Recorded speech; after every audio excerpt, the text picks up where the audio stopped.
नमस्कार। गवेषणा के आज के पॉडकास्ट में आप सभी का स्वागत है। मैं प्रदीप और आज मेरे साथ हैं डॉक्टर राजेश गौतम। आप डॉक्टर हरि सिंह गौर विश्वविद्यालय में एंथ्रोपोलॉजी डिपार्टमेंट में प्रोफेसर हैं। तो आज आप समाज, राजनीति और संस्कृति पर एक गहरी समझ रखते हैं। तो आज हम आपसे बात करेंगे एक ऐसे विषय पे जो अब समय के साथ लोगों के बीच एक सामान्य चर्चा का विषय बनता जा रहा है, जो कि है नास्तिकता या तार्किक दृष्टिकोण। आज हम सबसे समझेंगे कि किस तरह वैज्ञानिक दृष्टिकोण हमारे व्यक्तिगत जीवन, समाज और समस्याओं को समझने में एक अपनी भूमिका अदा करता है और उसको प्रभावित करता है। तो सर, इसी क्रम में जो हमने अपने सवाल आपके लिए बनाए हैं, सर आपका परिचय हम जानते हैं, आप मंडला से आते हैं। मंडला में भी आप जैसे हम सभी का जन्म एक खास तरह की स्थिति में होता है, हम किसी कम्युनिटी का, किसी धर्म का, किसी समाज का हिस्सा होते हैं। तो आप की परवरिश और आपका जो पालन पोषण है वो कौन से ऐसे माहौल में हुआ कि आप वैज्ञानिक दृष्टिकोण की तरफ आकर्षित, प्रभावित हुए, और वो कौन सी घटनाएं घटी जिससे आप वैज्ञानिक दृष्टिकोण की तरफ बढ़े? प्रदीप जी, आपका बहुत बहुत धन्यवाद।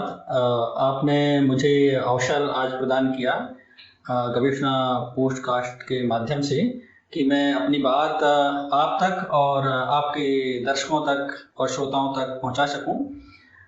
जैसा आपने बताया, मैं वर्तमान में डॉक्टर हरि सिंह गौर विश्वविद्यालय सागर में प्रोफेसर हूँ मानव विज्ञान विभाग में। साथ ही मेरे पास में डॉक्टर अंबेडकर चेयर का भी प्रभाव है, तो मैं चेयर प्रोफेसर हूँ अम्बेडकर चेयर का।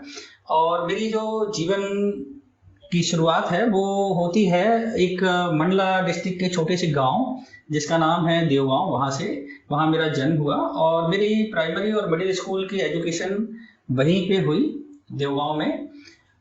मेरा जो परिवार था उसमें मेरे पिताजी, मेरे माँ, मेरे भाई बहन और मेरी दादी, ये लोग थे। ये सारे लोग जो है पूरी तरह से धार्मिक थे, धार्मिक क्रियाकलापों में विश्वास रखते थे, उपवास रखते थे। और मेरी दादी ने एक समय आया जब उन्होंने नर्मदा परिक्रमा की। हम लोग जो है रोज शाम को आरती करते थे। जब मैं थोड़ा बड़ा हुआ तो मैं भी उपवास रखने लगा उनको देखते हुए। और मेरे पिताजी ने इस बात को लेकर एक दो बार मना किया कि आप अभी बच्चे हो, आप लोगों को उपवास नहीं रखना चाहिए। उनका ये मानना था कि उपवास रखने से शरीर कमजोर हो जाता है, लेकिन मैं अपने जिद पे था तो मैं उपवास वगैरह करता था। जब मैं 12th पास किया तो मेरे पिताजी ने कहा कि हमें जो है वो हनुमान जी में चोला चढ़ाना है।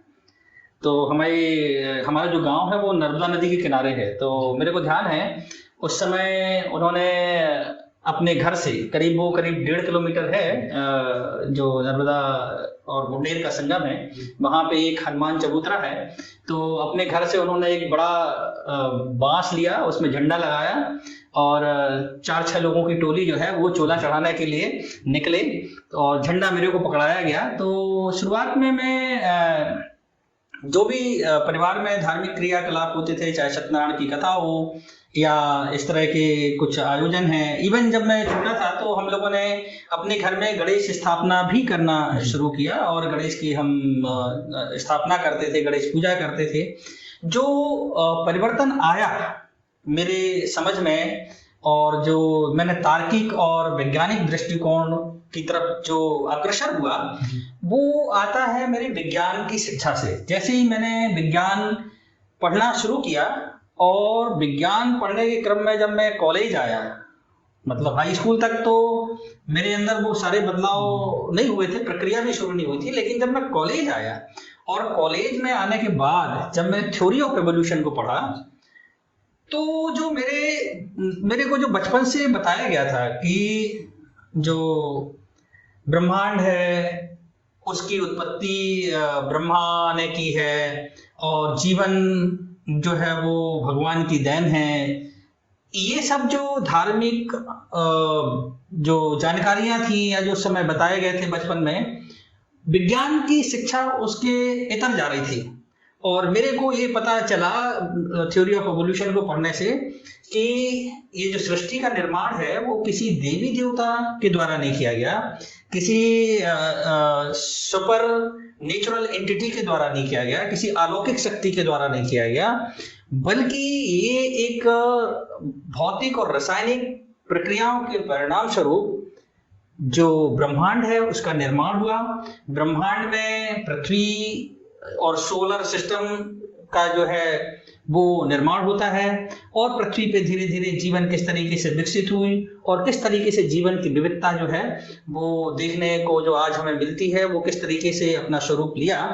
ये सब बातें जब मैंने विज्ञान के पुस्तकों में पढ़ा, जब मैं बीएससी कर रहा था, तो मेरी जो पहले से स्थापित जो मान्यताएं थी, जो धार्मिक पुस्तकों और किताबों से बनी थी, वो धीरे धीरे ढहने लगी। उसको भी ढहने में लंबा समय लगा।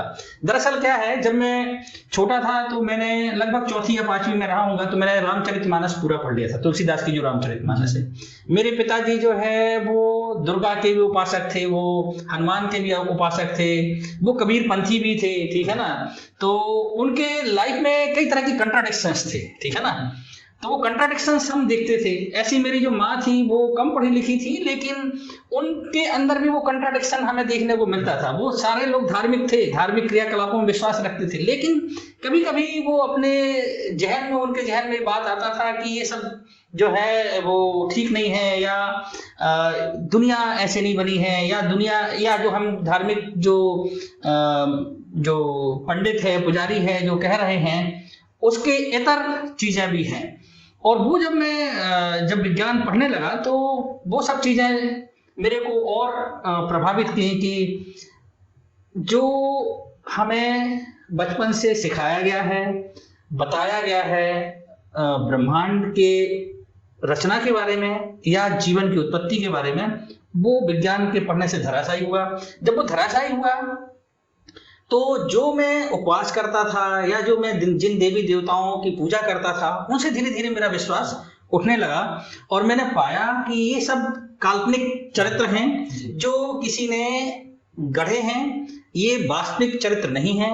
मतलब जितने भी देवी देवता हम देखते हैं वो पहले उनको लेके मेरी ये मान्यता थी कि ये कहीं ना कहीं इनका अस्तित्व है। मैं स्वर्ग में विश्वास करता था, मैं नर्क में विश्वास करता था, स्वर्ग और नर्क की कथाओं में विश्वास करता था, लेकिन जब मैंने विज्ञान को पढ़ा तो मैं समझा कि स्वर्ग जैसी कोई चीज नहीं है, नर्क भी नहीं है, क्योंकि पृथ्वी तो गोल है, पृथ्वी के नीचे कोई पाताल जैसी चीज नहीं है। और पृथ्वी उस समय तो ये भी मेरे जहन में बैठा हुआ था कि जो भूकंप की घटना होती है वो इसलिए होती है क्योंकि जो पृथ्वी है वो शेषनाग के सिर पे रखी हुई है, और वजन ज्यादा होने की वजह से वो कभी कभी अपने सिर को जो है वो चेंज करते हैं, या वो उसको इस तरीके से करते हैं, तो इस वजह से भूकंप होता है। लेकिन जब हमने साइंस पढ़ा तो ये देखा कि पृथ्वी तो गोल है, और ये जो है पृथ्वी के चारों ओर चक्कर लगा रही है, इसके नीचे कोई सर्प जैसी चीज है नहीं।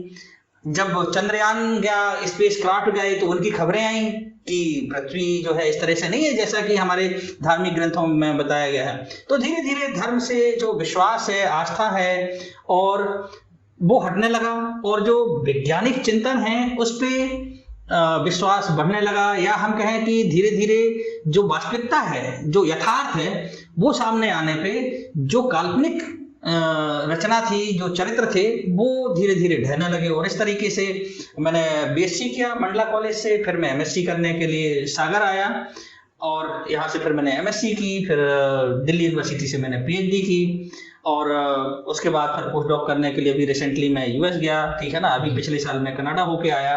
तो इस तरीके से जो ये परिवर्तन है जो आप सब कह रहे हैं कि मेरे जीवन में तार्किकता कैसी आई, वैज्ञानिकता कैसी आई, तो ये एकदम से नहीं आया। शुरुआत में जैसे बाकी लोग आज समाज में हैं, और वो किसी ना किसी धर्म में, चाहे वो इस्लाम में हो, चाहे वो क्रिश्चियनिटी में हो, चाहे वो हिंदू रिलीजन में हो, वो उसके फॉलोअर हैं। और बहुत सारे लोग जो है वो अंधभक्त हैं जी। वो अंधभक्त इसलिए हैं क्योंकि उनके जीवन में वो घटनाएं घटित नहीं हुई, या विज्ञान को उन्होंने अपने जीवन में धारण नहीं किया।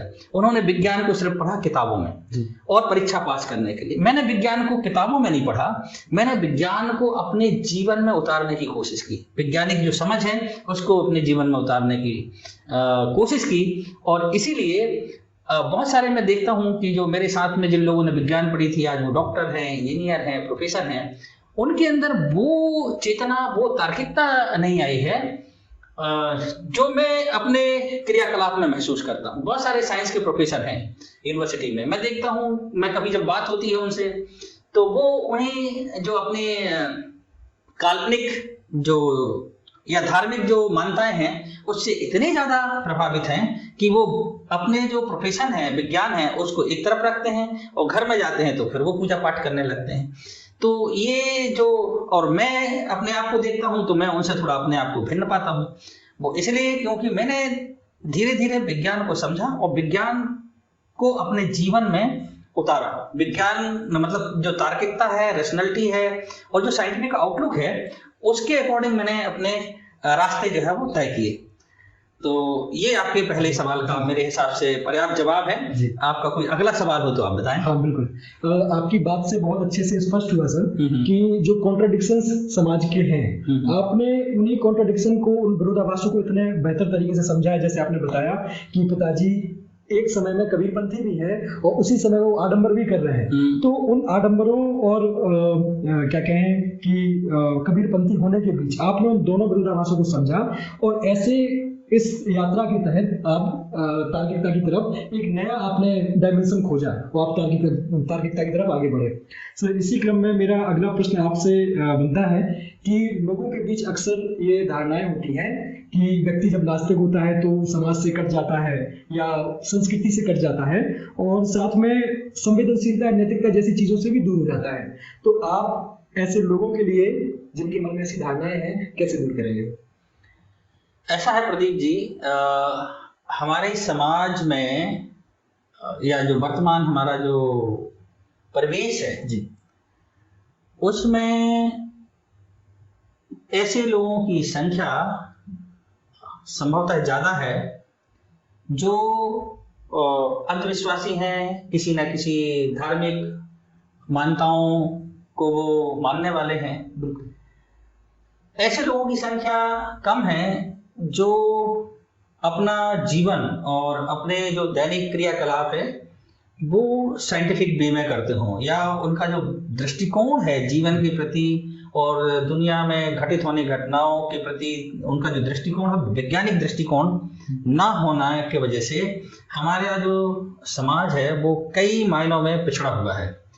और ये तब तक पिछड़ा हुआ रहेगा जब तक कि ज्यादातर हमारे समाज के जो लोग हैं उनकी चिंतन वैज्ञानिक नहीं हो जाती। और इसके लिए जरूरी है कि हमारी जो शिक्षा व्यवस्था है उसमें भी आमूलचूल परिवर्तन की आवश्यकता है। उसके अलावा बहुत सारी जो चीजें होती हैं वो जो पॉलिसी प्लानर्स होते हैं उनसे भी डिसाइड होती है। जब हम देखते हैं कि हमारे जो नेता हैं वो मंदिर जा रहे हैं, मस्जिद जा रहे हैं, गुरुद्वारे जा रहे हैं, तो एक आम जन में आम धारणा पैदा होती है कि इसका मतलब है कि मंदिर में कुछ है या मस्जिद से कुछ मिलता है, ठीक है ना, और लोग उस तरफ आकर्षित होते हैं। और वर्तमान जो व्यवस्था है उसमें तो उन्हें ऐसा लगता है, जो हमारे पॉलिसी प्लानर्स हैं, कि जब तक समाज में अंधविश्वास कायम रहेगा तब तक हम सत्ता पे कायम रहेंगे। तो वो चाहते हैं कि ये जो अंधविश्वास है वो बरकरार रहना चाहिए और उसके लिए वो हर तरह के प्रायोजन करते हैं। जैसे अभी हाल ही में हमने देखा कि जो कांवड़ यात्री हैं उनकी संख्या बढ़ी है। अभी कल ही के पेपर में पढ़ रहा था मैं कि दुर्गा पंडालों की संख्या बढ़ गई है। इसके पीछे का जो कारण है वो ये है कि हमारे जो पॉलिसी प्लानर्स हैं या जो पॉलिटिशियंस हैं या जो अभी जो राज सत्ता पे काबिज हैं, जो गवर्नमेंट है, ठीक है ना, वो लोगों के अंदर साइंटिफिक आउटलुक को बढ़ावा ना देके इन चीजों को बढ़ावा दे रही है, जिससे समाज में भीरुता, अंधविश्वास, अवैज्ञानिकता, अतार्किकता ज्यादा मात्रा में फैले और वो इस तरह के क्रियाकलापों को बढ़ावा देते हैं। इस तरह से जो अब इस तरह की जब क्रियाकलाप होते हैं, जैसे मेरे बारे में विश्वविद्यालय में 2-3 बार ऐसा हुआ कि विश्वविद्यालय में एक लड़की नमाज पढ़ रही थी।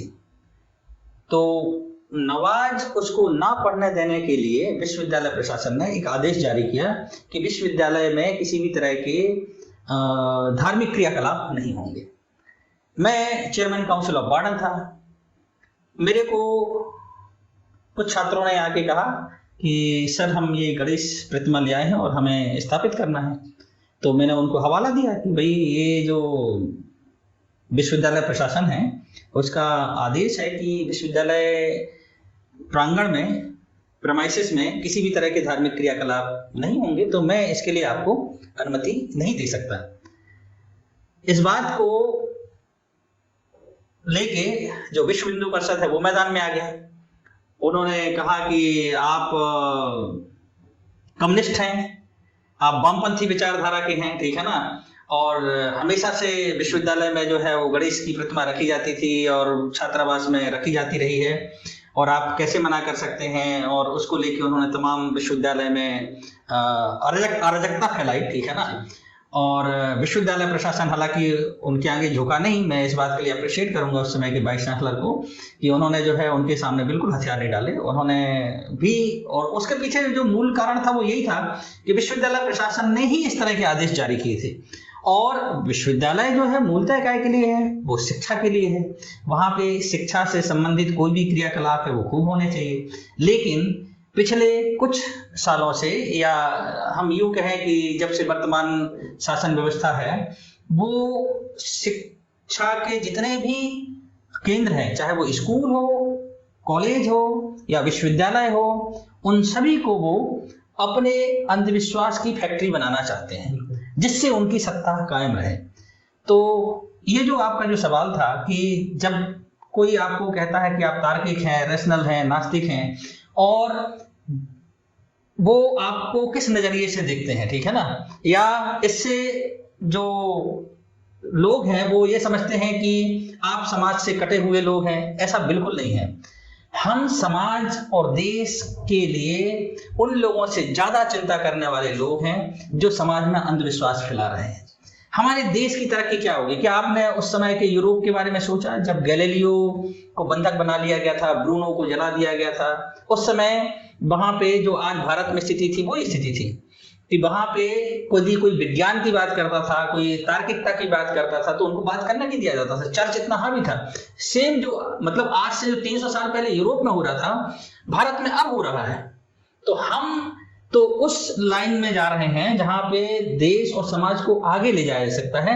हमारे देश की तरक्की तब तक नहीं हो सकती जब तक हमारे देश में वैज्ञानिक चिंतन को और बेहतर तरीके से लागू नहीं किया जाता, या वैज्ञानिक चिंतन को लेके हमारे जो राजनेता हैं और हमारी जो व्यवस्था है उसको कैसे और सशक्त बनाया जाए, या लोगों को अंधविश्वास से कैसे बाहर लाया जाए, इसकी दिशा में जब तक काम नहीं होगा तब तक हमारा देश जो है वो प्रगति नहीं कर पाएगा। हम देख रहे हैं, इसके बहुत सारे एग्जाम्पल भी हैं, ठीक है ना। जैसे महाराष्ट्र में नरेंद्र दाभोलकर, ठीक है ना, उनको सिर्फ इसलिए मार दिया गया क्योंकि वो अंधविश्वास को समाज से दूर करना चाहते थे। तो जो आप कह रहे हैं ये खतरा हम सभी लोगों को है जो साइंटिफिक डिस्कोर्स की बात करते हैं, जो रैशनैलिटी की बात करते हैं, जो तार्किकता की बात करते हैं, जो अंधविश्वास से समाज को मुक्त कराने की बात करते हैं। लेकिन इन खतरों के बावजूद भी हम अपना काम, अपनी मुहिम, अपने मिशन को आगे बढ़ाते रहते हैं और इसमें हमें सहयोग मिलता है आप जैसे लोगों का, गवेषणा जैसे संस्थान का, जो हमारी बात लोगों तक पहुंचाते हैं। तो ये मेरा जो आपका जो दूसरा सवाल था उसका ये जवाब मेरे ख्याल से पर्याप्त है। यदि आपका कोई और सवाल हो इस संदर्भ में या किसी और संदर्भ में तो आप। बिल्कुल बिल्कुल सर, जरूर। आपने सर बड़ा मतलब हिम्मत वाला फैसला था जो आपने उस समय लिया, चेयरमैन रहते हुए हॉस्टल का, और सर इसी तरीके से आप अपना कार्य करते रहें। सर मैं इसी क्रम में आपसे अगला सवाल पूछना चाहता हूं कि हमारे समाज में समस्याएं हैं, सभी समाजों में समस्याएं जैसे होती हैं, तो हम क्योंकि एक खास धर्म, जाति, नस्ल या लिंग से आते हैं या भाषा से आते हैं, तो उस भाषा या उस पहचान, जितनी भी पहचानें हमारी हैं, उस पहचान के द्वारा हमें कुछ नजरिए दिए गए हैं और उन नजरियों से हम अपनी सामाजिक समस्याओं को देखते हैं, दुनिया को देखते हैं। तो जब आप उन परंपरागत नजरियों से बाहर निकल के और जब आपने वैज्ञानिक दृष्टि प्राप्त की, जब वैज्ञानिक सोच आपने, तार्किकता की सोच आपने विकसित की, तब उन समस्याओं को देखने में क्या अंतर आया और ये नजरिया जो है ये कैसे उन परंपरागत नजरियों से ज्यादा बेहतर है, इसका जवाब। आपका बड़ा व्यापक प्रश्न है और बहुत अच्छा प्रश्न है, आई अप्रिशिएट इट। क्या है, हमारा देश बहुलतावादी देश है। यहाँ पे बहुत सारे धर्म, बहुत सारी जातियाँ और जातियों के अंदर भी उपजातियाँ और उनकी अपनी अपनी मान्यताएं, उन सब का अपना नजरिया, जैसा आप कह रहे हैं, डेफिनेटली वो अलग अलग होता है। हर चीज के प्रति उनका नजरिया भिन्न होता है, या कई बार कॉमन कंसेंसस भी होता है बहुत सारे इश्यूज पे, लेकिन ज्यादातर केसेस में जो नजरिया होता है वो हमारे बैकग्राउंड से ही आता है। मतलब जो हमारी ट्रेडिशनल थिंकिंग होती है, जैसे आज लगभग ये तय है कि जो चंद्र ग्रहण और सूर्य ग्रहण है वो एक तरह की घटना है, ठीक है ना, प्रकाश के परावर्तन और अपवर्तन की घटना है, ठीक है ना, मतलब या obstacle in the way of the light, ठीक है ना, मतलब प्रकाश के रास्ते में अवरोध की एक घटना है ग्रहण, ठीक है ना, चंद्र ग्रहण और सूर्य ग्रहण। लेकिन ये जानते हुए भी, या स्कूल में पढ़ाया जाता है इसके बावजूद भी, हमारी जो ट्रेडिशन है या जो परंपरागत विचार हैं या जो धार्मिक विचार हैं वो हमारे वैज्ञानिक सोच पे हावी हो जाती है। मतलब लोग जो है वो चंद्र ग्रहण या सूर्य ग्रहण के समय जो है वो भोजन नहीं करेंगे, ठीक है ना, और बहुत सारे इस तरह की क्रियाएं हैं, जैसे भोजन करना है, दूसरे काम हैं, वो नहीं करेंगे, ठीक है ना, साथ में वो भजन पूजन करेंगे, कीर्तन करेंगे, ठीक है ना। आज भी वो ये मान के चलते हैं कि राहु और केतु ने जो है वो उनको चंद्रमा और सूरज को खा रहे हैं, ठीक है ना, या उनको निगल रहे हैं, और यही घटना जो है वो चंद्र ग्रहण या सूर्य ग्रहण है। जबकि विज्ञान ने यह सिद्ध कर दिया है कि इस तरह की कोई राक्षस नहीं है राहु केतु टाइप की, बल्कि ये जो चंद्र ग्रहण और सूर्य ग्रहण की घटना है वो पृथ्वी और चंद्रमा के सूरज के बीच में आ जाने की वजह से होता है। अब इसी तरीके के बहुत सारे घटनाएं हैं जो हमारे बैकग्राउंड से बनता है, मतलब हम किस जाति में, किस धर्म में, किस क्षेत्र में जन्मे हैं। जैसे मैं जहाँ से हूँ, मंडला से, और ये हमारा पूरा मध्य प्रदेश, ठीक है ना, हिंदी बेल्ट जो है, ठीक है ना, हिंदी पट्टी जिसको हम कहते हैं, उसमें आज भी ये मान्यता है कि जो ये लाइटिंग होती है, मतलब जो आसमानी जो बिजली गिरती है, उसको लोग मानते हैं कि इंद्र का वज्र है, ठीक है ना। इंद्र जो एक हिंदू देवता है, ठीक है ना, और वो जब गुस्सा होता है तो वज्रपात करता है, वो बिजली के रूप में गिरती है। अब ये बात तो सही नहीं है कि वो कोई वज्रपात होता है। विज्ञान ने इस बात को समझाया है कि बादलों के बनने की प्रक्रिया में उनमें इलेक्ट्रिसिटी कैसे उत्पन्न होती है, और जब दो विभिन्न आवेशों से युक्त बादल जब आपस में टकराते हैं तो इलेक्ट्रिसिटी का जो है एक बड़ा डिस्चार्ज होता है, और वो जब नीचे आता है तो दैट इज लाइटिंग, या जो जिसको इंद्र का वज्र समझा जाता है। तो ना तो इंद्र है और ना कोई वज्र है, लेकिन हमारी जो मान्यताएं हैं, ठीक है ना, वो हमें वैज्ञानिक दृष्टि से हमें दूर ले जाती हैं। इस तरह की बहुत सारी ऐसी छोटी छोटी घटनाएं हैं जो हमें दुनिया को समझने में बाधक साबित होती हैं। जैसे आज भी, जैसे मैंने बताया कि मैं बचपन में जब मैं चौथी पार्टी में पढ़ता था तो मैंने रामचरितमानस लगभग पूरा पढ़ लिया था, बालकांड से लेके उत्तरकांड और लव कुश कांड तक, ठीक है ना। मेरे को उसको पढ़ने में बहुत मजा आता था। मजा क्यों आता था? क्योंकि वो एक तरह का फिक्शन है, उसमें जो अति कल्पनाशीलता जो थी उसके जो रचयिता के तुलसीदास की, वो उसमें परिलक्षित होती है। और हर आदमी जो है कल्पनाओं में जीना चाहता है, ठीक है ना। वो कल्पनाओं में कैसे जीना चाहता है? जैसे स्वर्ग है, ठीक है ना, स्वर्ग में परियां हैं, परियों और स्वर्ग की जो इन्वायरमेंट है जहाँ पे हर चीज अच्छी अच्छी हो रही है, ठीक है ना। हर आदमी चाहता है कि वो इस तरह के इन्वायरमेंट में रहे जहाँ पे उसकी सेवा हो, अच्छे से खान पान हो, रहन सहन अच्छा हो, इन्वायरमेंट अच्छा हो। तो ये जो रामचरितमानस जब मैंने पढ़ा तो मैंने उस समय छोटा था, चौथी पांचवी में, मतलब 10 साल 11 साल की उम्र में मैंने पढ़ लिया था। तो मैंने उस समय जो उसमें पढ़ा कि जो हनुमान है वो बहुत शक्तिशाली है, वो सूरज को आंख में दबा लेता है, ठीक है ना। तो मैं मानता था कि सूरज बहुत छोटा है और हनुमान बहुत बड़े हैं और वो आंख में दबाया जा सकता है। उसमें एक और घटना आती है जब जो लक्ष्मण है वो बेहोश हो जाते हैं, मेघनाथ जी के द्वारा उनका जो है शक्ति बाण उनको लग जाता है, ठीक है ना। राम बहुत व्याकुल हैं, ठीक है ना। तो हनुमान जो है ये चैलेंज लेते हैं कि वो वैद्य को पकड़ के लेके आएंगे, ठीक है ना। तो वो वैद्य को लेके आते हैं। वैद्य कहते हैं कि इसके लिए संजीवनी बूटी चाहिए। तो वो कोई पर्वत का नाम बताते हैं, कहते हैं वहां पे ये मिलेगी। वो जाते हैं वहां पे, उन्होंने उसका आइडेंटिफिकेशन बताया कि उसके वो जो है नीचे जो है लाइटिंग हो रही होगी, ठीक है ना। तो उन्होंने देखा कि वहां पे बहुत सारे ऐसे पौधे हैं जिनके नीचे लाइटिंग हो रही है, उनको समझ में नहीं आया, पहाड़ उखाड़ के ले आए, ठीक है ना। तो ये जो घटनाएं होते हैं बालमन को बहुत प्रभावित करते हैं। उन्होंने कहा यार बताओ, इतना शक्तिशाली ये पहाड़ को उठा के ले आया। तो हम लोग पत्थर उठाने की कोशिश करने लगते थे, ठीक है ना, बड़े बड़े पत्थरों को। हम लोगों से पत्थर नहीं उठता था, वो पहाड़ उठा के ले आए। तो इस तरह की जो काल्पनिक घटनाएं हैं या जो डिस्कोर्स जो खड़ा किया गया, ठीक है ना, तो वो हमें वास्तविकता से दूर ले जाते हैं, हमें अंधविश्वासी बनाते हैं, हमें अतार्किक बनाते हैं।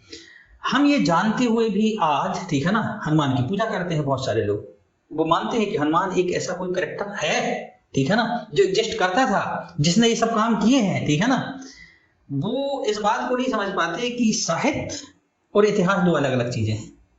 वो इन बातों को नहीं समझ पाते कि आज तक कोई ऐसा प्रमाण नहीं मिला है कि इस तरह का कोई जीव पृथ्वी पे था जो इतना शक्तिशाली रहा हो कि पहाड़ों को उठा ले, ठीक है ना। सबसे बड़े जो जीव थे वो डायनासोर थे, ठीक है ना।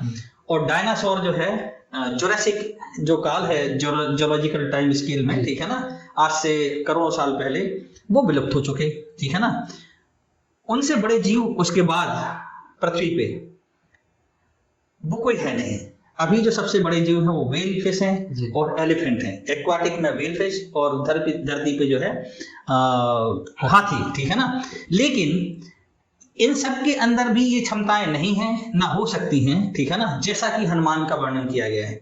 मैं मानव विज्ञान का प्रोफेसर हूं तो मैं अपने विद्यार्थियों को ये बताता हूं कि हनुमान का जो चरित्र है वो तुलसीदास को बंदरों के और भालुओं के बारे में जानकारी थी, क्योंकि वो जिस ज्योग्राफी में रहते थे, क्योंकि पहले दुनिया बहुत सीमित थी। लोगों का जो ब्रह्मांड का जो कंसेप्ट है ना वो बहुत सीमित था। मतलब वो जो ऊपर आसमान में देखते हैं और जितनी टेरिटरी वो उनको पता है, वो ही उनका ब्रह्मांड हुआ करता था। तो उन्हें कहीं भी चिंपैंजी, ओरंगुटान, गोरिल्ला के बारे में पता नहीं था। यदि उन्हें पता रहा होता तुलसीदास को कि ऐसे भी कोई जीव हैं जो पूज विहीन हैं और मनुष्य के सदृश होते हैं, तो वो भी उनके उसमें पात्र होते रामचरितमानस में। लेकिन वो उनके पात्रों में है नहीं। उनके पात्र में गिद्ध है जो वो देखते थे, उनके पात्रों में भालू है, जामवंत, ठीक है ना, और उनके पात्रों में बंदर हैं, ठीक है ना, जिसमें बाली है, सुग्रीव है, हनुमान है, और ये सारे बंदर बहुत शक्तिशाली हैं, ठीक है ना।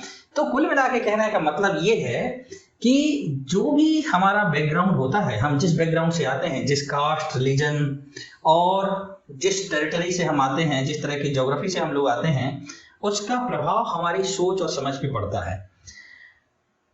यदि हमने या आज के जो विद्यार्थी हैं वो विज्ञान पढ़ते हैं, वो विज्ञान को अपने जीवन में धीरे धीरे अपने जो लाइफ स्टाइल है उसमें लेके आते हैं, तो उनकी चिंतन जैसे जैसे वैज्ञानिक होती चलेगी, ये जो अंधविश्वास है वो धीरे धीरे कम होता चलेगा। और इसका कोई पैमाना नहीं है, कोई एक टर्निंग पॉइंट नहीं है कि मैं कहूं कि नहीं, मैं 40 साल की उम्र होने के बाद जो है मैं वैज्ञानिक हो गया, या मैं असिस्टेंट प्रोफेसर होने के बाद वैज्ञानिक हो गया, या मैं ये कहूं कि जब मैंने बीएससी करना शुरू किया तब मैं वैज्ञानिक हो गया। ये क्रमिक प्रक्रिया है, ठीक है ना। मैं जब शुरुआत में ये जब थ्योरी ऑफ एवोल्यूशन पढ़ा, मेरे को लगा नहीं यार भगवान जैसी कोई चीज नहीं है, तो मेरे को अंदर से डर भी लगता था, ऐसा ना हो यार कहीं हो और मैं कह दूं कि नहीं है तो मैं फेल ना हो जाऊं, ठीक है ना। हाँ ठीक है ना, तो मेरे को इस बात को लेके डर लगता था, लंबे समय तक ये डर कायम रहा, ठीक है ना। धीरे धीरे फिर और भी लोग मिलते चले गए, ठीक है ना, कुछ पुस्तकों का प्रभाव भी रहा, ठीक है ना, कुछ लोगों का भी इस तरह के लोग मिले, ठीक है ना। जैसे मैं यहाँ पे आया तो मेरी मुलाकात राम अवतार शर्मा से हुई सागर में, ठीक है ना, सुनील साहू से हुई, वसीम अनवर से मेरी मुलाकात बाद में हुई, काफी बाद में। तो जब राम अवतार शर्मा, जब मैं हॉस्टल में रहता था सागर विश्वविद्यालय के, तो वो आते थे और वो इस तरह की बातें करते थे, तो उनकी बातें जो मैंने पहले पढ़ा था विज्ञान, और जो मेरे अंदर जो डर था कि यार यदि ऐसा करेंगे तो ऐसा ना हो कि भगवान गुस्सा हो जाए, वो डर धीरे धीरे कम हुआ। तो आपके जीवन में उन लोगों का भी बड़ा इंपॉर्टेंस होता है जो आपके सराउंडिंग्स में है। यदि आपको कोई ऐसा आदमी मिला ही नहीं जो वैज्ञानिक चिंतन का हो, तो आप कैसे वैज्ञानिक चिंतन के बारे में सोचेंगे, ठीक है ना। आप सोच भी लेंगे तो आपको कोई ना कोई डरा के फिर वापस ले आएगा, ठीक है ना, कि नहीं नहीं ऐसा नहीं, ऐसा है, ठीक है ना। तो इसलिए आप जो कह रहे हैं कि हम जिस जाति, जिस धर्म, जिस समाज और जिस भौगोलिक परिस्थिति से आते हैं, उसका इम्पैक्ट हमारी जो सोच और समझ है उसमें होता है, ये बात एकदम सही है। हाँ, इसमें बदलाव की प्रक्रिया का होना या लोगों का तार्किक होना वो निर्भर करता है उनकी परिस्थितियों पे, ठीक है ना। जैसे मेरी परिस्थितियां धीरे धीरे बदलती चली गई, जैसे मैं बीएससी किया, बीएससी करके मंडला से मैं सागर आ गया, ठीक है ना, मैं यहाँ से एमएससी करने लगा। एमएससी करने से पहले मैंने एमए इंग्लिश लिटरेचर किया, तो मेरे जो एमए इंग्लिश लिटरेचर का जो कोर्स था उसने भी मुझे साइंटिफिक बनाने में मदद किया। क्यों? क्योंकि मैंने पहले पढ़ा था रामचरितमानस, जिसमें रावण था जिसके 10 सिर थे, फिर मैंने मिल्टन को पढ़ा, वहां पे डेविल था, ठीक है ना। तो मैंने देखा यार ये लिटरेचर जितने भी हैं क्लासिकल लिटरेचर, उसमें कुछ इस तरह की परिकल्पना की गई। जैसे जो मिल्टन का जो वो है पोयम है, उसमें उन्होंने परिकल्पना की है उसकी नरक की, हेल की, ठीक है ना, कि वो आग जल रहे हैं और वहां पे बहुत सारे जो जीव जंतु हैं वो जल रहे हैं, डेविल का राज है, ठीक है ना। तो हर तरह, हर जो कल्चर है, मतलब मिल्टन मतलब इंग्लिश लिटरेचर मतलब यूरोपियन कल्चर, ठीक है ना। यदि वहां पे इस तरह की चीजें हैं, ठीक है ना, मैं समझता था कि अंग्रेज बहुत विकसित हैं, इनकी लिटरेचर में ये सब चीजें नहीं होंगी, लेकिन जब मैंने उनका साहित्य पढ़ा, शेक्सपियर को पढ़ा, मिल्टन को पढ़ा, ठीक है ना, इलियड को पढ़ा, तो मेरे को लगा कि नहीं, दुनिया भर में एक समय ऐसा था जब ये अंधकार था, ये जो समझ थी लोगों की वो इस तरह की थी कि वो इस तरह की माइथोलॉजी गढ़े उन्होंने, ठीक है ना, जिसमें स्वर्ग है, नरक है, भगवान है, ठीक है ना। तो ये सिर्फ हिंदुइज्म में नहीं हुआ, ये सिर्फ भारतवर्ष में नहीं हुआ, ये यूरोप में भी हुआ, ये क्रिश्चियनिटी में भी हुआ, ये इस्लाम में भी हुआ, और दुनिया के तमाम जितने रिलीजन हैं उसमें जो गॉड का क्रिएशन हुआ या जो भगवान बनाने की जो प्रक्रिया थी वो ऐसी हुई। भगवान ने विश्व ब्रह्मांड को नहीं बनाया, मनुष्य को नहीं बनाया, बल्कि मनुष्य ने भगवान को बनाया। और इसको लेके युवल नोआ हरारी की जो बात है वो बड़ी इफेक्टिव है, ठीक है ना। वो कहते हैं आज से 75,000 साल पहले एक कॉग्निटिव रेवोल्यूशन हुआ। कॉग्निटिव रेवोल्यूशन का मतलब है बौद्धिक क्रांति, ठीक है ना। बौद्धिक क्रांति किसमें हुई? हम सब जो है जितने भी मनुष्य हैं वो जिसकी संतान हैं, जिन पूर्वजों की संतान हैं, वो आज से 75,000 साल पहले कैसे रहे होंगे। वहां पे न सड़क थी, न बिजली थी, न घर था, लोग जंगलों में रहते थे। जैसे बाकी जीव जंतु जंगल में रहते हैं, जैसे आज चिंपैंजी है, ओरंगुटान है, गोरिल्ला है, बंदर है, भालू है, शेर है, इसी तरीके से मनुष्य भी एक जो है अपनी वाइल्ड फॉर्म में था। बाकी जीव जंतुओं से वो कमजोर था, उसको सबसे ज्यादा खतरा था, ठीक है ना। लेकिन उसके जो दिमाग है उसमें धीरे धीरे विकास हुआ और एक बौद्धिक क्रांति हुई, एक कॉग्निटिव रेवोल्यूशन हुआ। मतलब उसके अंदर कल्पना करने की शक्ति आ गई। वो कल्पना कर सकता था कि भगवान है, वो कल्पना कर सकता था स्वर्ग है, वो कल्पना करने लगा कि नरक है। यही हमें इन लिटरेचर में मिलता है। मतलब जो 75,000 साल पहले जो कॉग्निटिव रेवोल्यूशन हुआ, जब आदमी को लिखने की ताकत मिली, हम लिखने की ताकत का मतलब है हमारा जो लिखित इतिहास है। मतलब जब मनुष्य ने स्क्रिप्ट का निर्माण किया, भाषा तो पहले से थी लेकिन स्क्रिप्ट बहुत बाद में आई। मतलब हमें लिखने की क्षमता जो है काफी देर से हमने हासिल की। और वो हासिल कैसे की? वो हासिल की हम लोगों ने पेंटिंग से। पहले हम जो है पेंटिंग्स बनाते थे, जब गुफाओं में रहते थे तो पेंटिंग बनाते थे, तो उन पेंटिंग्स के माध्यम से धीरे धीरे धीरे हमने स्क्रिप्ट डेवलप किया। और जब स्क्रिप्ट डेवलप किया, वर्तनी जब हमारी तैयार हो गई, तो हमने लिखने की शुरुआत की। और जब लिखना शुरुआत किया तो जो हम आदिकाल से सोचते चले आ रहे थे, जो कॉग्निटिव रेवोल्यूशन किया था, जिसमें हमने ये कल्पना किया था, या जो हमने कल्पना करने की क्षमता हमारे अंदर आई, तो हमने नए नए तरह की कल्पनाएं की, नए नए तरह की जो है ऐसी चीजों को गढ़ा जिनका वास्तव में कोई एग्जिस्टेंस है नहीं। जैसे हमने स्वर्ग बना दिया, ठीक है ना, क्योंकि हमें आकाश तो दिखता था। आकाश में हमने एक कल्पना की कि इस तरह का कोई लोक है जहाँ पे इस तरह के लोग होते हैं, इस तरह की आत्माएं होती हैं, इस तरह से वहाँ पे सिस्टम है। और ये कल्पना जो है वो धीरे धीरे धीरे धीरे धीरे लोग जो है उसको वास्तविक समझने लगे। आने वाली जनरेशन जो है उसको, जैसे मैंने बताया ना कि हनुमान को मैं वास्तविक समझता था कि वास्तव में ऐसा कोई कैरेक्टर था, ठीक है ना। वो तो बाद में जब मैं विज्ञान पढ़ा और ये सब चीजों के बारे में जानकारी लगी तो मेरे को लगा कि नहीं, ऐसा नहीं है, ठीक है ना। सूरज को कोई अपने कांख में दबा ही नहीं सकता, सूरज तक पहुंच ही नहीं सकता, तो कांख में दबाने की बात ही खत्म हो गई, ठीक है ना। तो इस तरीके से जो हमारा परिवेश है उसका बड़ा इफेक्ट होता है, बहुत प्रभाव होता है हमारे जीवन पे या हमारी समझ पे।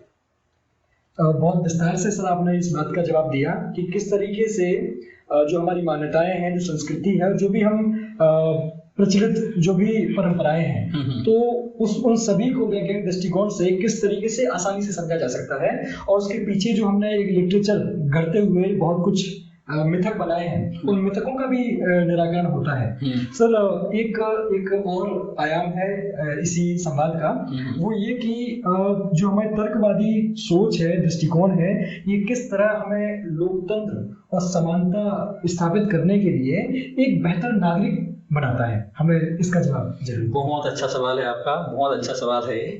देखिए क्या है, हमारा देश धर्मों में बटा हुआ है जी, और हिंदू धर्म जातियों में बटा हुआ है, ठीक है ना। जातियों में उच्च जातियां हैं, निम्न जातियां हैं। ब्राह्मण सर्वश्रेष्ठ है, उसके बाद दूसरे तीसरे नंबर पे क्षत्रिय, वैश्य और फिर उसके बाद दलित आते हैं। यदि कोई दलित चाय की दुकान खोल ले तो ब्राह्मण क्षत्रिय उसके यहाँ चाय नहीं पिएंगे, है ना, उसके यहाँ खाना नहीं खाएंगे। यदि कोई ब्राह्मण क्षत्रिय वैश्य बीमार हो जाए, उसको खून की कमी हो जाए और खून देने वाला दलित हो, तो खून लेने में परहेज नहीं है, ठीक है ना। उसका ब्लड लेके खुद स्वस्थ हो जाएंगे, ठीक है ना। उसका किडनी लेने में परहेज नहीं है, उसका लिवर लेने में परहेज नहीं है, मतलब ऑर्गन ट्रांसप्लांट कराने में कोई परहेज नहीं है। कोई अंधा ब्राह्मण हो और उसको किसी दलित की आंख लगानी हो, ठीक है ना, तो आंख लगवा लेगा, ब्लड ले लेगा, ठीक है ना। लेकिन जब वो गांव पहुंचेगा तो घर में कभी अपने दलित को प्रवेश नहीं करने देगा, किचन तक नहीं जा सकता उसका, ठीक है ना, उसके घर के अंदर नहीं घुस सकता। तो ये क्या है? ये हमारी अवैज्ञानिक समझ है। वैज्ञानिक समझ ये है कि हम सभी मनुष्य एक जैसे हैं।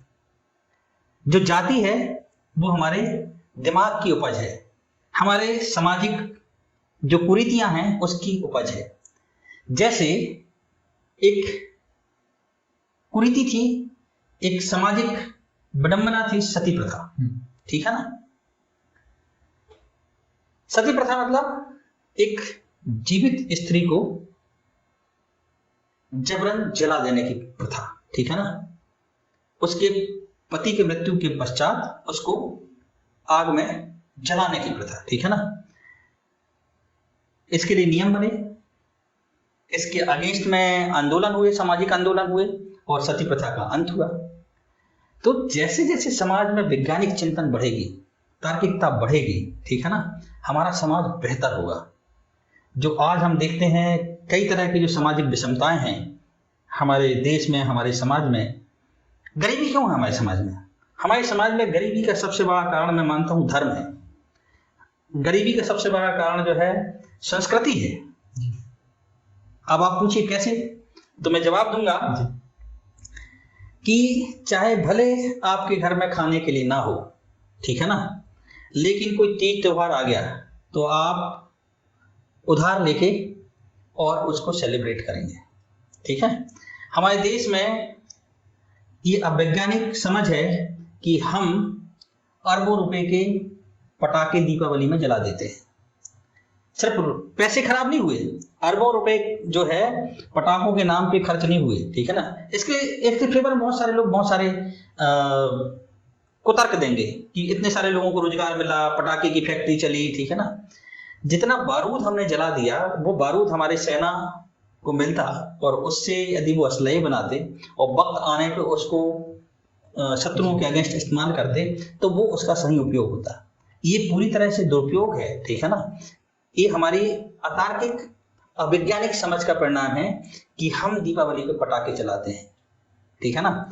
हम होलिका दहन पे बहुत सारा जो लकड़ी है उसको जला के खाक कर देते हैं होलिका दहन के नाम पे। तो ये हमारी जो है अवैज्ञानिक समझ, अतार्किक समझ है। जिस दिन हमारे देश में वैज्ञानिकता और बेहतर तरीके पे होगी, लोग तार्किक ज्यादा होंगे, ठीक है ना, तो वो इस तरह के क्रियाकलाप नहीं करेंगे। जैसे आज की स्थिति में मैं नहीं करता, लेकिन मैं करता था बचपन में, ठीक है ना। मैं होलिका दहन भी करता था, मैं पटाखे भी चलाता था, आप भी करते रहे होंगे, हैं? अभी आप नहीं करते होंगे, ठीक है ना। तो चूंकि आपकी समझ उस तरीके से विकसित हुई, मेरी समझ उस तरीके से विकसित हुई, तो हम उन चीजों से अलग हो गए। हम अपने आने वाली जो नस्लें हैं, पीढ़ियां हैं, बच्चे हैं, उनको भी समझाते हैं। तो शुरुआत में तो वो बाकी लोगों को देख के जिद करते हैं, नहीं मानते हैं, लेकिन धीरे धीरे जैसे उनकी समझ विकसित होती है तो वो लोग भी इस बात को समझने लगते हैं कि नहीं, ये बात गलत है, ठीक है ना। तो ये जो सामाजिक बदलाव की प्रक्रिया है वो बहुत धीरे होती है। तो जो समाज इतने लंबे समय से अंधविश्वासों में फंसा रहा, रूढ़ियों में फंसा रहा, ठीक है ना, परंपराओं में फंसा रहा, उसमें एकदम से आमूलचूल परिवर्तन तो नहीं होगा। लेकिन ये जो वैज्ञानिक समझ की जो लहर है या जो ये वैज्ञानिक दृष्टिकोण का जो विकास है वो अनवरत जारी है। और जैसा कि हम देखते हैं कि मैं जिस समाज से आया, मैं जिस गांव से आया, ठीक है ना, उस गांव में एक आदमी अवैज्ञानिक समझ से, अंधविश्वास से बाहर आया तो वहां पे यदि 100 लोग थे तो अब वो 99 बचे, एक जो है वैज्ञानिक हो गया। अब उसमें मेरे बच्चे, मेरे परिवार के लोग, दूसरे लोग भी थोड़े थोड़े मेरे को देखते हुए होंगे, ठीक है ना। तो ऐसे धीरे धीरे धीरे धीरे परिवर्तन की प्रक्रिया चलेगी। दूसरी बात कि जो पढ़े लिखे लोग हैं उनकी जवाबदेही ज्यादा है। उन्हें अपनी जो क्रियाकलाप है उसमें इस तरह की चीजों का समावेश करना चाहिए जो वैज्ञानिक हैं या जो वैज्ञानिक दृष्टिकोण की तरफ समाज को ले जाते हैं। इसमें हमारे राजनेताओं की भी बहुत अहम भूमिका है जो वो निर्वाह नहीं कर रहे हैं। मैं किसी राजनेता का यहाँ पे नाम नहीं लेना चाहूंगा क्योंकि हमारे देश की परिस्थितियां ऐसी नहीं है, नहीं तो मेरे को भी गैलीलियो की तरह और ब्रूनो की तरह जो है उस तरह की ट्रीटमेंट की परिस्थितियां पैदा कर सकते हैं, ठीक है ना। अदरवाइज आप कोई भी किसी भी पार्टी के नेता को उठा के देख लीजिए, उसके अंदर तमाम विरोधाभासों के साथ ये अंधविश्वास है। ये अंधविश्वास नहीं है तो वो समाज को अंधविश्वासी बनाए रखना चाहते हैं, इसलिए वो सब ये क्रियाकलाप करते हैं ताकि उनका जो वोट बैंक है वो ये ना कहने लगे कि ये नास्तिक है, हम इसको वोट नहीं देंगे। ये भी उनको डर सताता है, ठीक है ना। जो आप मेरे से कह रहे थे ना कि नास्तिक या तार्किक होने का क्या दुष्परिणाम है, ये उससे घबराते हैं। जबकि साउथ में ऐसे नेता हुए हैं, वहां पेरियार का डिसीजन रहा, ठीक है ना। जो वहां की जो अभी जो सत्ता में काबिज पार्टी है, कौन सा है, अन्ना द्रमुक है, हाँ? तो उसके जो डीएमके, वही हाँ डीएमके हैं, ठीक है ना। तो उसके जो नेता हैं वो मतलब पूरे भारत में वो एक पार्टी है जो रैशनलिस्ट वैज्ञानिक दृष्टिकोण या जिसको आप नास्तिक कह रहे हैं, ठीक है ना, उस लाइन पे चलने वाले लोग हैं, ठीक है ना। बाकी और कोई पार्टी मेरे को ऐसी नजर नहीं आती जो इस लाइन पे चल रहे हो, ठीक है ना। कुछ अम्बेडकरवादी पार्टी है, ठीक है ना, लेकिन उन्होंने भी बहुत सारी चीजों पे कॉम्प्रोमाइज कर लिया है। तो इसलिए ऐसा नहीं है, समाज में बदलाव हो रहा है, समाज बदलने की दिशा में जो है धीरे धीरे बदलाव की प्रक्रिया जारी है। ये जरूर है कि प्रक्रिया काफी स्लो है और बीच बीच में बहुत सारे इस तरह के ऑब्स्टेकल आ जाते हैं। जैसे मैंने प्रयास किया कि जो विश्वविद्यालय है उसमें धार्मिक क्रियाकलाप ना हो, विश्वविद्यालय में वैज्ञानिक चिंतन और जो एकेडमिक डिस्कोर्स है वो होने चाहिए। कुछ लोगों ने उस बात को समझा, कुछ लोग अप्रिशिएट करते हैं, कुछ लोग उसको डिनाई करते हुए और उसको ओवरलैप करते हुए वो और तेजी के साथ में अवैज्ञानिकता और इरेशनैलिटी फैलाने का काम कर रहे हैं, ठीक है ना। नहीं तो मेरे बाद जो मेरे फॉलोअर्स थे या जो चेयरमैन काउंसिल ऑफ वार्डन थे वो इसको आगे बढ़ा सकते थे, लेकिन उन्होंने नहीं बढ़ाया, ठीक है ना। अब उसका खामियाजा जो है वो नहीं भुगतेंगे, आने वाला जो पीढ़ियां हैं, समाज है, उसको भुगतना होगा। तो कहने का मतलब ये है कि हमारी जो चिंतन है या मैं मतलब बीइंग ए टीचर, आप यदि सही लाइन लेंगे तो आज हो सकता है आपको दिक्कत हो, जैसे मेरे को दिक्कत हुआ विश्व हिंदू परिषद वालों ने जो मेरे लिए प्रॉब्लम क्रिएट किया, लेकिन आने वाली पीढ़ियां वो आपको याद रखेंगी। जैसे आज हम गैलीलियो को याद रखते हैं, ठीक है ना। उस समय चर्च ने गैलीलियो को डिस्कार्ड कर दिया था, ठीक है ना, उनको बंधक बना दिया था, वो नजर बंद रहे अपने घर में, ठीक है ना। हो सकता है मेरे को भी कभी ऐसा मामला वाक्य फेस करना पड़े, जैसे उमर खालिद अभी जेल में बंद है, ठीक है ना। तो लेकिन हमें अपने जो प्रयास हैं वो अनवरत जारी रखने होंगे, ठीक है ना। चैलेंजेस बहुत सारे हैं, मरना सभी को एक दिन है, ठीक है ना। यदि वो मरना मैं ज्यादा अच्छा मानता हूं कि आप लड़ते हुए मर जाएं, बजाय इसके कि हम किसी बीमारी से, कैंसर से, हार्ट अटैक से, ठीक है ना, अपने घर में मर जाएं। जैसे नरेंद्र दाभोलकर हैं, मर गए लेकिन अमर हो गए ना। जिन्होंने उनको मारा उनको कौन जानता है, उनको कोई नहीं जानता, ठीक है ना। लेकिन नरेंद्र दाभोलकर को आज पूरी दुनिया जानती है, उनके नाम से जो है world scientific temperament day celebrate किया जाता है। इससे बड़ी बात और क्या हो सकती है, ठीक है ना। बिल्कुल, हाँ, ये बहुत अच्छा जवाब दिया सर, आपने बहुत गंभीर बात कही कि वैज्ञानिक दृष्टिकोण, जैसे आपने अभी बताया उदाहरण के माध्यम से कि दीपावली पे हम कितना बारूद जो है बर्बाद कर देते हैं, उसका कहीं और उपयोग भी हो सकता है। कहीं पहाड़ों को तोड़ने के लिए रोड बनाए जाते हैं, जब वो डायनामाइट से तोड़ा जाता है तो वहां पे भी उपयोग हो सकता है। आपने बनारस के जो दृश्य देखे होंगे कि 1 लाख या कितने लाख दिए इतने जला के और एक रिकॉर्ड बनाया, आपने वो दृश्य भी देखा होगा जहाँ पे एक बच्ची उनमें से तेल निकाल के और अपने घर के खाने के खर्चे के लिए वो ले जा रहे हैं। तो कहीं ना कहीं जब हम तार्किकता को अपनाते हैं तो वो एक बेहतर नागरिक और बेहतर लोकतंत्र बनाने में हमारी बहुत मदद करता है। सर, इसी कड़ी में जो अंतिम सवाल हमारा है वो आपसे ये है कि आज जब अंधविश्वास और कट्टरता पिछले कुछ समय में थोड़ा बढ़ती हुई दिखाई दी है, ऐसे में आप तार्किकता को प्रमोट करके तार्किकता अपनाने, पहली बात तो जरूरी क्यों है तार्किकता अपनाना, ये बताते हुए बताएं हमारे दर्शकों को कि किस तरह आप तार्किकता धारण करें और तार्किकता धारण करनी क्यों और कितनी जरूरी है, इस बात का जवाब दें। देखिए प्रदीप जी, आपको जब भूख लगती है तो आप क्या करते हैं? खाना खाते हैं। हाँ। आपको प्यास लगती है, आप क्या करते हैं? पानी पीते हैं, ठीक है ना। This is your biological instinct जी, ठीक है। हम एक सामाजिक प्राणी हैं, ठीक है ना। हम चाहते हैं कि जैसे भूख से हमारा हंगर सेटिस्फाइड हुआ, पानी से हमारा प्यास बुझ गई, हम इसी तरीके से चाहते हैं कि हमारा समाज भी बेहतर हो, समाज में गैर बराबरी ना हो, औरत और मर्द का भेद नहीं होना चाहिए। ये कहा जाता है ना, पुरुष प्रधान समाज है, महिलाओं को जला दिया जाता है, ठीक है ना। क्यों जला दिया जाता है? इसलिए क्योंकि हम अतार्किक हैं, ठीक है ना, हम अवैज्ञानिक समझ रखते हैं, इसलिए हमने महिलाओं को उपभोग की वस्तु समझ रखा है, जबकि दुनिया की आधी आबादी है महिला, बिल्कुल ठीक है ना। दुनिया की आधी आबादी है महिला, महिला ही माँ है, महिला ही बहन है, एक महिला ही मतलब बाकी समाज को जन्म देती है, मतलब महिलाओं को भी जन्म देती है, पुरुषों को पुरुष जन्म नहीं दिए, ठीक है ना। जितने भी पुरुष हैं उनको जन्म देने वाली महिलाएं ही हैं, ठीक है ना। लेकिन चूंकि हमारी समझ अतार्किक है, हम जब शादी करके एक महिला को अपने घर लाते हैं तो हम उसमें अपनी बहन में और अपनी माँ में भेद करते हैं। हम ये नहीं समझते कि ये कभी हमारी बच्चों की माँ होगी, ठीक है ना, और इसको बेहतर परवरिश की आवश्यकता है। ये भी किसी की बहन है, ये भी किसी की माँ बनेगी, ठीक है ना, ये किसी की बेटी है। तो हम जिस तरह के समाज में हैं आज की डेट में, जो आप कह रहे थे कि आने वाले कुछ वर्षों में या पिछले कुछ वर्षों में अतार्किकता बढ़ी है, मैं आपकी बात से पूरी तरह से सहमत हूं। जैसे मैंने आपको विश्वविद्यालय का एग्जाम्पल दिया, विश्वविद्यालय में ऐसा पहले कभी नहीं हुआ, ठीक है ना, कि विश्वविद्यालय में कोई कॉन्फ्रेंस करने के लिए किसी टीचर को जद्दोजहद करना पड़ा हो। मतलब ये जो गणेश वाली जो घटना थी, मतलब जिसमें विश्व हिंदू परिषद के लोगों ने आतंक मचाया था विश्वविद्यालय में, आपको भी धमकियां, हाँ वो सब चीजें हुई, ठीक है ना। उसके पहले एक मैं कॉन्फ्रेंस करना चाहता था, इंटरनेशनल कॉन्फ्रेंस था, कोरोना के समय थी, ठीक है ना।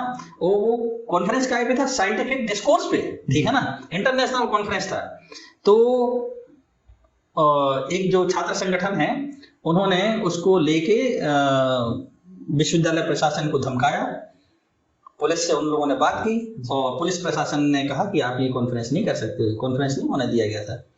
तो कुल मिला के कहने का जो आप कह रहे थे कि जो पिछले कुछ वर्षों में एक तरह से जो शासन व्यवस्था है वो ये नहीं चाहती कि समाज की बेहतरी के लिए क्या जरूरी है, वो ये देखते हैं कि हमारी सत्ता कैसे कायम रह सकती है, उसके लिए क्या जरूरी है।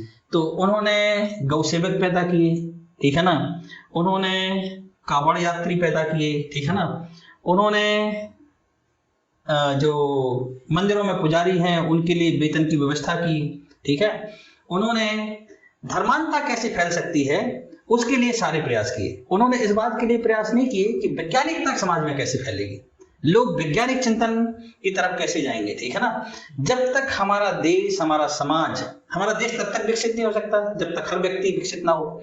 हर व्यक्ति को विकसित होने के लिए जरूरी है कि उसकी वैज्ञानिक समझ भी विकसित हो, ठीक है ना। समाज के विकसित होने का मतलब सिर्फ ये नहीं है कि उसके पास टीवी हो, फ्रिज हो, स्कूटर हो, घर हो, ये तो भौतिक संसाधन है। असली संसाधन तो ये है कॉग्निटिव रेवोल्यूशन, ठीक है ना। तो ये कॉग्निटिव रेवोल्यूशन जब तक हम अपने नागरिकों में नहीं करेंगे, उनके अंदर जब तक हम वैज्ञानिक चेतना जागृत नहीं करेंगे, जब तक वो तार्किक नहीं होंगे, तब तक हम बेरोजगारी, गरीबी, भूखमरी, इन सब समस्याओं से हमारा देश जूझता रहेगा। क्योंकि वो जो असली जड़ है ना, वहां तक नहीं पहुंच पाएंगे। जब भी उन्हें कोई फेलियर होगा या कोई सफलता चाहिए होगी तो वो मेहनत नहीं करेंगे, वो इस बात पे लग जाएंगे कि कैसे जुगाड़ होगा, ठीक है ना। नारियल चढ़ाने से हम पास हो सकते हैं या हमें कुछ और चढ़ाना पड़ेगा, 1.25 किलो मिठाई चढ़ानी पड़ेगी या 1.25 किलो से ज्यादा मिठाई, बजाय इसके कि वो इस बात के लिए प्रयास करें कि हमें कितने तरह की बुक्स पढ़ने की आवश्यकता पड़ेगी इस एग्जाम को पास करने के लिए, ठीक है ना। तो लोग अपनी जो समझ बनाते हैं, ठीक है ना, वो सोचते हैं कि वो बहुत अच्छा सोच रहे हैं, बहुत अच्छा कर रहे हैं, ठीक है ना। कोई ऐसा आदमी नहीं सोचता कि वो अच्छा नहीं कर रहा है। हर आदमी, चाहे वो अंधविश्वास में डूबा हो, अतार्किक हो, वो चोर हो, उसकी चोरी करने के पीछे भी एक रैशनैलिटी है, ठीक है ना, वो ढूंढ लेता है अपनी रैशनैलिटी, ठीक है ना।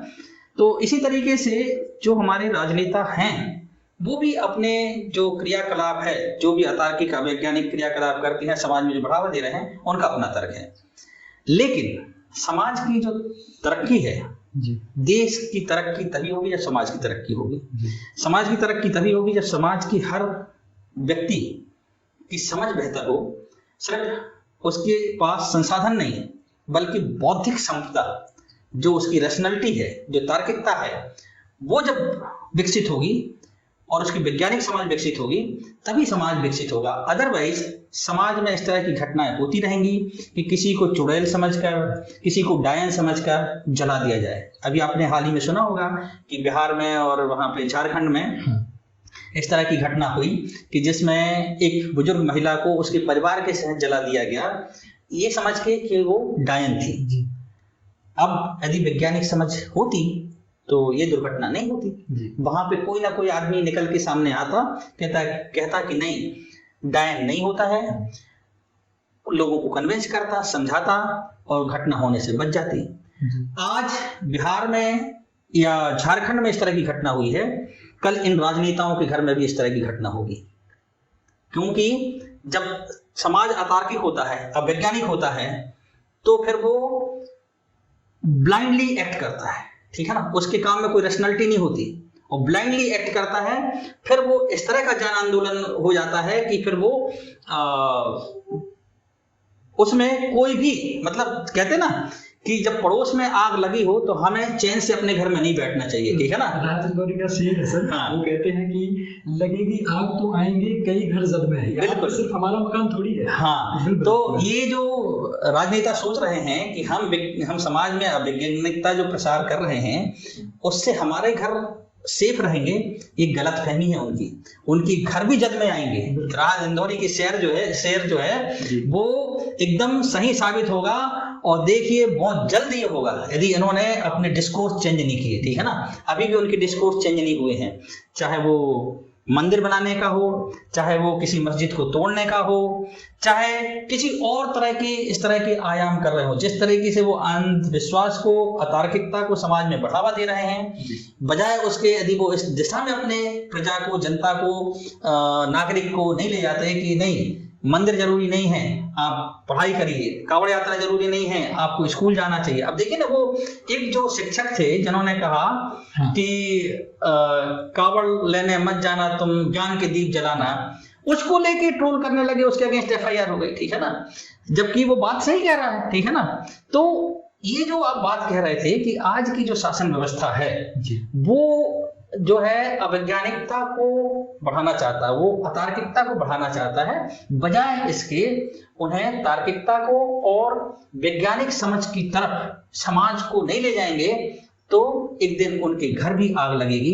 जैसे डायन समझ के एक बूढ़ी और उसके परिवार को जला दिया गया, कभी किसी और बहाने से उनके यहाँ भी ये आग पहुंचेगी, उसमें ज्यादा समय नहीं लगने वाला है, ठीक है ना। इसलिए वक्त है कि हम सभी, चाहे एकेडमिशियन हो, चाहे राजनेता हो, चाहे समाज के दूसरे अंग हो जो सोशल रिफॉर्म और तमाम तरह की बातें करने वाले लोग हैं, उन सभी को इस दिशा में प्रयास करने चाहिए कि किस तरह से समाज में वैज्ञानिक चिंतन पैदा होगी।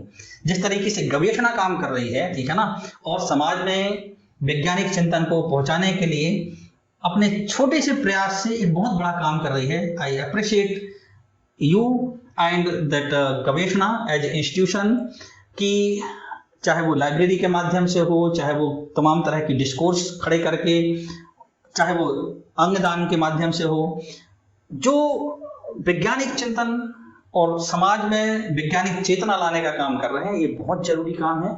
इसी से उन नेताओं के घर भी सुरक्षित होंगे जो अवैज्ञानिकता फैला रहे हैं, अतार्किकता फैला रहे हैं, और समाज जो है वो बेहतरी की तरफ जाएगा। हमारा देश जिसकी वो बात करते हैं नेशनलिटी की, ठीक है ना, राष्ट्रवाद की, वो राष्ट्रवाद भी और बेहतर तरीके से निखरेगा। हालांकि मैं राष्ट्रवाद का बहुत पक्षधर नहीं हूं, लेकिन हाँ, हमारा देश है और हमारे देश के नागरिक हमारे हैं। हमारे देश के नागरिकों का विकास होना चाहिए, उनका बौद्धिक विकास होना चाहिए, और हमारे देश का भी सर्वांगीण विकास भी इसी में छिपा हुआ है। तो यही मेरा मैसेज भी है। और जो आपने सवाल पूछा था आखिर में, ठीक है ना, उसका जवाब मेरे ख्याल से मैंने दिया। यदि आपके कोई और सवाल हो या कोई और अपनी आप बात कहना चाहते हैं तो आप कहिए, मैं कोशिश करूंगा उसको और टिकअप करने की। सर, बहुत महत्वपूर्ण बात आपने कही अंत में, और कि व्यक्तिगत प्रयास तो जैसे आप, हम या और भी लोग, नीरज दाभोलकर तो इतना बड़ा नाम है, सभी ने वैज्ञानिकता के लिए, वैज्ञानिक दृष्टिकोण के लिए काम किया है। ये अब समग्र स्तर पे होने की आवश्यकता है। अगर हम इसे गति देना चाहते हैं तो राजनीतिक स्तर पे भी इस तरह के काम हो तो और गति के साथ हो पाएंगे, समाज में बदलाव आएगा। हाँ बिल्कुल। और जैसा कि सर ने एक शब्द भी बीच में कहा था कि राष्ट्रवाद के उतने बड़े समर्थक नहीं है, इसका सीधा सा अर्थ ये है, हम चाहते हैं जैसे यूरोपीय यूनियन भी एक कई देशों का समूह है, सबने मिलकर एक संघ बनाया जहाँ पे एक मुद्रा है, एक नियम है उनके बीच के, तो ऐसे भी एक और अंतरराष्ट्रीयता की तरफ कोशिश हो, उसमें हम भी भागीदार हो, सारी दुनिया के बीच में सेना भी खत्म हो, हमारा इशारा पूरा उस तरफ था। तो मतलब ग्लोबल विलेज, हाँ, ग्लोबल वैश्विक जो गांव है उसका निर्माण हो, बजाय हम बाउंड्री में, सीमा में अलग अलग रहें, हमें हर दूसरे देश में जाने के लिए पासपोर्ट और वीजा लेने की जरूरत ना पड़े। और ये तभी होगा जब समग्र रूप से सभी जगह जो है समानता होगी। अभी जो ये बाउंड्रीज बनी हुई इसलिए भी है क्योंकि असमानता है। हम इस बाउंड्री को उस तरफ जाने के लिए हमें पासपोर्ट की जरूरत क्यों पड़ती, जबकि दूसरे पक्षी हैं, पशु हैं, उनको तो जरूरत नहीं पड़ती। कोई भी कौवा जो है वो बांग्लादेश से इंडिया में आ सकता है और बांग्लादेश से इंडिया में आ सकता है, इंडिया से बांग्लादेश में जा सकता है। मनुष्य ने मनुष्यों के लिए दीवार बना रखी है, ये दीवारें खत्म होनी चाहिए। मेरा कहने का मतलब ये था, मतलब राष्ट्रवाद का जो मतलब है, हमने राष्ट्र की जो सीमा बना दी है या राष्ट्र को जो सीमाओं में बांध दिया है, उसकी बजाय हम ऐसे दुनिया की कल्पना करते हैं जिसमें पूरी पृथ्वी हमारा एक राष्ट्र हो और हम सब जो है पृथ्वी के नागरिक हों, बजाय किसी एक देश के। और देशों के बीच में जो वैमनस्यता है, जैसे आज इराक जी और इराक और गाजा पट्टी, हाँ, इजराइल और गाजा पट्टी के बीच में चल रहा है, या रशिया और यूक्रेन के बीच में युद्ध चल रहा है। क्यों चल रहा है? क्योंकि ये राष्ट्रवाद ही उसका कारण है, ठीक है ना। यदि ये राष्ट्रवाद नहीं होता या राष्ट्रों के निर्माण की प्रक्रिया, भाई राष्ट्र, हाँ, भेद नहीं होते, या हम थोड़ा सा और पीछे चले जाएं तो राष्ट्रों का निर्माण कब हुआ? राष्ट्रों के निर्माण हुए भी बहुत ज्यादा समय नहीं हुआ है, ठीक है ना। तो और ये जिस तरीके से इनका निर्माण की प्रक्रिया हुई है, इसी तरीके से इनका पतन भी होना है। ये मतलब ये समाप्त होंगे। पतन होने का मतलब ये है कि जो अंतरराष्ट्रीयता की तरफ बढ़ेंगे हम, ठीक है ना, बिल्कुल। जैसे हम यदि भारत की बात करें तो भारत में 560 या 62 रियासतें थी, ठीक है ना। मतलब 562 जो है वो देश थे अलग अलग, जिनको यूनाइट करके इंडिया बनाए हैं, ठीक है ना। अब उसमें और हम बड़ा कर लें उसको तो पूरा एशिया जो है हमारा एक होगा, और पूरे एशिया के हम सारे ग्लोब के जितने भी कॉन्टिनेंट्स हैं उन सब के जो कंट्री से आपस में मिल बैठ के और एक ग्लोबल विलेज की स्थापना करें, जिसमें किसी को कहीं भी आने जाने की छूट हो। तभी होगा जब सब जगह समानता होगी। एक जैसे विचारधारा के लोग तो कभी नहीं हो सकते, लेकिन हाँ, जो विविधता है या जो अंतर है, मुद्रा का, संपन्नता का, ठीक है ना, वैभव का, वो अंतर जैसे जैसे कम होगा वैसे वैसे चीजें खत्म हो जाएंगी, ठीक है ना। ये अंत में बहुत महत्वपूर्ण बातचीत संदेश जो सबने दिया बहुत महत्वपूर्ण था। तो ऐसी ही महत्वपूर्ण बातों को लेके, अलग अलग विषयों को लेके, अलग अलग विद्वानों के साथ हम आपके सामने चर्चा करते रहेंगे। तब तक के लिए धन्यवाद। धन्यवाद।